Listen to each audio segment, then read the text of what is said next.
नमस्कार विद्यार्थी मित्रांनो, मी उदय पोद्दार प्रोग्रामिंग अकॅडमी ह्या यूट्यूब चॅनलमध्ये सर्वांचं स्वागत करतो। दिनांक 5 ऑक्टोबर 2020 MSBTE वेबसाईटवरती एक फार महत्त्वाचं परिपत्रक आलेलं आहे। त्या परिपत्रकाचा विषय म्हणजे FAQ frequently asked questions on summer 2020 MCQ based online examination of MSBTE। विद्यार्थी मित्रांनो, आपल्या सर्वांना माहिती आहे की दिनांक 30 सप्टेंबर 2020 व 1 ऑक्टोबर 2020 रोजी मॉक टेस्ट घेण्यात आलेले होते। तसेच ती परीक्षेच्या दरम्यान विद्यार्थी व शिक्षकांना काही टेक्निकल अडचणी आल्या व त्यांच्या मनामध्ये असे बरेचसे प्रश्न होते। तर ह्या सगळ्या प्रश्नांचे उत्तर देण्यासाठी MSBTE ने हे परिपत्रक काढलेलं आहे। तर मग चला पाहूया। तर पहिला प्रश्न एक्झामिनेशन देत असताना विद्यार्थ्यांच्या मनामध्ये ही येतं की काही टेक्निकल अडचणी आल्यास कुठलं हेल्पलाईन नंबर अवेलेबल आहे का। तर हो विद्यार्थी मित्रांनो, प्रत्येक संस्था स्तरावरती एक इन्स्टिट्यूट कोऑर्डिनेटरचा नेमणूक करण्यात आलेले आहेत, जे तुम्हाला टेक्निकल अडचणी आल्यास नक्कीच तुमची मदत करतील। तसेच ह्या कोऑर्डिनेटर सरांचा नंबर सुद्धा तुम्ही रजिस्टर केलेल्या मोबाईल नंबरवरती SMS करण्यात आलेला आहे। तर दुसरा प्रश्न विद्यार्थ्यांच्या मनात येत आहे की परीक्षा देण्यापूर्वी जे पाठवलेला यूजर नेम और log in ID and password जर विद्यार्थ्याच्या लक्षात नाही किंवा त्या विद्यार्थ्याला ती यूजर ID अँड पासवर्ड जर आलेलाच नाही तर मग काय करावं। तर विद्यार्थी मित्रांनो, तुम्ही आपल्या इन्स्टिट्यूट कोऑर्डिनेटरशी संपर्क साधावा आणि नक्कीच त्यांनी तुमचा प्रॉब्लेम सॉल्व्ह करतील। तर इथं MSBTE ने असंही म्हणलेलं आहे की संस्था स्तरावरील तुमचे कुठलेही अडचणी जर तुमचे दूर होत नसतील किंवा सॉल्व्ह होत नसतील तर तुम्ही RBTE regional board of technical education विभागीय कार्यालयामध्ये जे ऑफिसर्स आहेत त्यांचे टेलिफोन नंबर्स 30 सप्टेंबर 2020 च्या रोजी प्रकाशित झालेला GR मध्ये दिलेला आहे। तुम्ही त्या कॉन्टॅक्ट नंबरशी संपर्क साधावा। तर ह्या GR चा व्हिडिओ सुद्धा माझ्या यूट्यूब चॅनलवरती आहे, त्याच्या लिंक वरती मी तुम्हाला प्रोवाइड केलेला आहे। तुम्ही जाऊन ती टेलिफोन नंबर्स एकदा पुन्हा बघू शकता। तर तिसरा प्रश्न जे विद्यार्थ्यांच्या मनात येत आहे की जर समजा एखादा विद्यार्थी आपला डेस्कटॉप, लॅपटॉप किंवा मग Android enabled device with web camera and internet connection या सगळ्या गोष्टीची जर ती सोय करू शकला नाही तर मग असा विद्यार्थी काय करायला पाहिजे। काही घाबरायची गरज नाही, तुम्ही आपल्या इन्स्टिट्यूट कोऑर्डिनेटरशी संपर्क साधावा आणि त्यांनी तुमच्या एक्झामिनेशनची सोय करतील। तर ही आता चौथा प्रश्न बरेचसे विद्यार्थ्यांना ही नंबर 1 क्वेश्चन आहे, माझ्या यूट्यूब चॅनलवरती पण कमेंट्सवर मी बघितलेला आहे। ती म्हणजे जर एखादा डिव्हाइसला कॅमेरा नसेल तर त्या डिव्हाइसवरनं आपल्याला परीक्षा देता येते का। तर MSBTE व्हेरी स्ट्रिक्टली सांगितलंय की नो, ज्या डिव्हाइसवरती कॅमेरा नाही किंवा वेबकॅम नाही तुम्ही त्या डिव्हाइसवरनं एक्झाम देऊ शकत नाही। मग असे विद्यार्थी काय करायचे, ही 3 नंबरचा आन्सर की तुम्ही आपल्या इन्स्टिट्यूट कोऑर्डिनेटरची संपर्क साधावा आणि त्यांनी तुमच्या एक्झामिनेशनची सोय करतील। तर आता 5वा प्रश्न काय आहे ती बघूया। तर विद्यार्थ्यांच्या मनात असा विचार येऊ शकतो की जे रजिस्टर्ड मोबाईल नंबर जे फोन वर्किंग कंडिशनमध्ये त्यावेळेस जर नसेल किंवा मग रजिस्टर केलेला नंबर जर चुकीचा असेल तर मग काय करायला पाहिजे। तर काही घाबरू नका विद्यार्थी मित्रांनो, तुमचं जर वर्किंग जे मोबाईल नंबर तुम्ही दिलेला आहे ते डिव्हाइस जर वर्किंग कंडिशनमध्ये नसेल तर तुम्ही कुठल्याही इतर डिव्हाइसमधनं तुम्ही तुमच्या एक्झाम अटेम्प्ट करू शकतात। पण तुम्हाला काय माहिती राहणं गरजेचं आहे, तुमचं यूजर ID आणि password, this you should remember.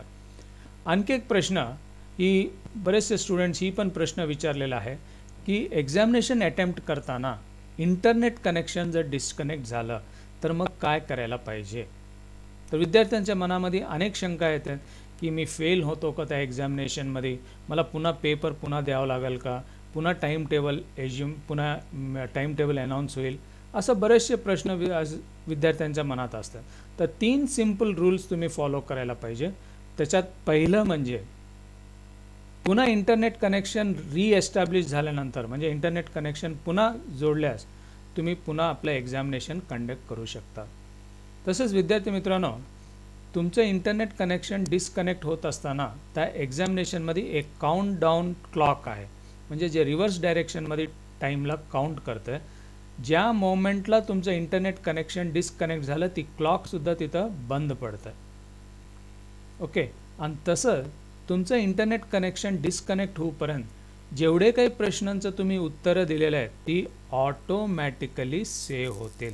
मग घाबरायचं काही कारण नाही की तुम्ही सॉल्व केलेले प्रश्नांचं काय होईल, पुन्हा अटेम्प्ट करावं लागतील का, काही गरज नाही. तुम्ही जेवढे अटेम्प्ट केलं ती ऑटोमॅटिकली सेव्ह होतील. तर आता 7वा प्रश्न विद्यार्थ्यांच्या मनात काय आहे ते बघा. जर विद्यार्थ्यांचं जे डिव्हाइस आहे त्याच्यावरती जर पुन्हा इंटरनेट कनेक्शन जोडू शकलो नाही तर मग असे विद्यार्थी काय करायला पाहिजे. तर पहिला प्रयत्न तुम्ही काय करा, डिव्हाइस चेंज करायचा प्रयत्न करा. आणि ही जर समजा नाही झालं तर तुम्ही आपल्या इन्स्टिट्यूट कोऑर्डिनेटरशी कनेक्शन एस्टॅब्लिश करा, त्यांच्याशी तुम्ही कॉन्टॅक्ट करा आणि तुमचं जेन्युइन प्रॉब्लेम म्हणजे खरं तुमचं प्रॉब्लेम काय आहे ती तुम्हाला सांगा. पुन्हा तुम्ही तुमचं सेशन जे प्रिव्हियस सेशन होतं त्याला त्यांनी रीसेट किंवा मग क्लिअर करून टाकतील आणि तिथून पुन्हा तुम्ही आपलं एक्झामिनेशन देऊ शकता. तर आता 8वा प्रश्न आहे, म्हणजे आता विद्यार्थ्यांना काय झालं आहे की परीक्षा देत असताना त्या परीक्षेचे फीचर्स काय आहेत, ह्या फीचर्स संबंधित सुद्धा काही प्रश्न असू शकतात. जसं की पहिला प्रश्न बघा, why I am getting the message you are already logged in on another device or computer or a browser.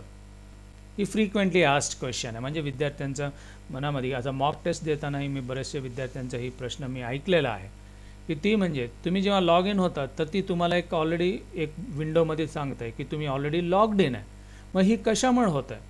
तर मित्रांनो, तुम्ही दुसऱ्या कुठल्या डिव्हाइसमधनं जर युजर आय डी आणि पासवर्ड दिलं आहे आणि तिथून जर समजा तुम्ही लॉग आउट बटनवर क्लिक न करता जर तुम्ही ती एक्झामिनेशन तसंच ही केलं म्हणजे सोडून दिलं तर ही प्रॉब्लेम तुम्हाला अराईज होत आहे. म्हणून तुम्ही इतर कुठल्या डिव्हाइसमधनं पहिल्यांदा जर लॉग इन केलेलं असाल तर डेफिनेटली लॉग आउट बटनवरती क्लिक करा.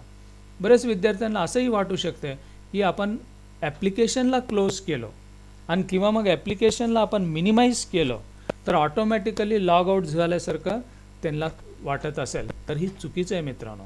तुम्ही कंपल्सरीली लॉग आउट बटनवरती क्लिक करूनच बाहेर पडा. इट इज पॉइंटलेस, म्हणजे त्या ॲप्लिकेशनचं बाहेर पडा. Okay. Then 9th question, right, how can I answer MCQ based online examination. म्हणजे एक्झामिनेशन आपण अटेम्प्ट करताना, right, what is that you will have to follow. Each MCQ has 4 options out of which only 1 is correct. 4 पैकी कुठलं तरी एकच correct राहणार आहे आणि तुम्हाला एका ऑप्शनवरती क्लिक करायचं आहे. It is pointer. मग अशा वेळेस तुमच्याकडे 4 सोल्युशन्स आहेत, तुमच्याकडे 4 पर्याय आहेत तुमच्याकडे. पहिल्यांदा काय, तुम्ही ज्या प्रश्नाचं उत्तर दिलं आहे त्यानंतर तुम्ही सेव्ह आणि नेक्स्ट बटनवरती क्लिक करू शकता किंवा मग प्रिव्हियस बटनवरती जाऊ शकतात किंवा मग ती प्रश्न तुम्ही रिव्ह्यूसाठी ठेवू शकतात. म्हणजे पुन्हा नंतर तुम्ही त्याला रिव्ह्यू करणार आहेत त्या बटनवरती क्लिक करू शकतात किंवा मग click on any button indicating question number provided on the screen. तुम्हाला सगळे प्रश्नांचे क्वेश्चन नंबरचे बटन्स तिथं असतील, त्या कुठल्याही एका बटनवरती तुम्ही क्लिक करू शकता. Okay. In all the above action the answered question gets saved. However, the question remains unanswered despite the above steps in case the examinee fails to click on any of the answered option. ही महत्त्वाचा मुद्दा आहे मित्रांनो. तुम्ही जर समजा कुठल्याही पर्यायावर 4 पर्याय तुम्हाला दिलेले असतात, त्यापैकी कुठल्याही एका ह्याच्यावरती तुम्ही क्लिक करून ही सगळे 4 पैकी कुठलं तरी एक ॲक्शन तुम्हाला परफॉर्म करायचा. समजा तुम्ही त्या 4 तुम्हाला दिलेल्या ऑप्शन्सपैकी कुठल्याही एका ह्याच्यावरती तुम्ही क्लिक केलं नाही, पण ह्या 4 कुठल्याही बटन्सवर जर एका बटनवरती तुम्ही क्लिक केलात, इट इज पॉइंटलेस, राईट, तर ती क्वेश्चन रिमेन्स अनआन्सर्ड, म्हणजे तुम्ही अटेम्प्ट केलं नाही असं ती सॉफ्टवेअर गृहीत धरतं. तर मित्रांनो, 10वा प्रश्न, how can I come to know the questions that are not attempted. तुमच्या परीक्षेमध्ये जे काही प्रश्न आले त्या प्रश्नांपैकी कुठलं प्रश्न तुम्ही अटेम्प्ट केलं नाही ही तुम्हाला कसं समजणार आहे.